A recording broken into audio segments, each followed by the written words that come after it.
But first, very exciting at Census Night tonight when we get a snapshot of Australian life in 2021. But will it all go to plan after those widespread outages on the Census website last time round, back in 2016? Yeah, about 3/4 of households are expected to complete this year's census online. So joining us now on whether we should be concerned about the online option is Professor Matt Warren, Director of RMIT's Centre for Cyber Security Research. Good morning. How are you, Professor? Good morning. I'm good. How are you, Tristan? He's excited. It's Christmas for him. I know, right? Look at that. Smile. Happy days. Hey, Professor, there was a lot of confusion and contradictory messages around the outages in 2016. Initially, the minister responsible for the census, Michael McCormack, denied that the website had been hacked. But was it?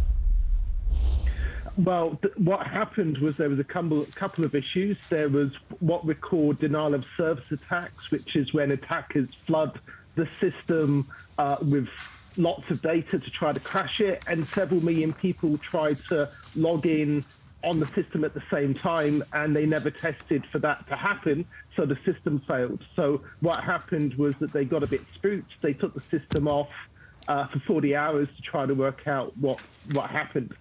This time it's completely different. You know, the Bureau of Statistics have invested $7 million in completely designing a new system that's resilient and won't be vulnerable to these denial of service attacks. Professor, everyone's very nervous about their privacy because you put a lot of detail into the census, including where you live, how much you earn. Should we be nervous about putting so much private information, loading it up online through this system? No, we shouldn't be nervous because what the attackers are after is not trying to steal our information, because that would be protected. But what they're wanting to do is embarrass the Australian government by, you know, demonstrating that they're not able to run an online census system. So the geopolitical situation has changed very differently from 2016. So these attackers are looking for vulnerabilities of the system, and they're looking at ways, you know, that they can try to disrupt it and embarrass the government. Will they find any vulnerabilities this year, do you think? Can you make a promise that they won't?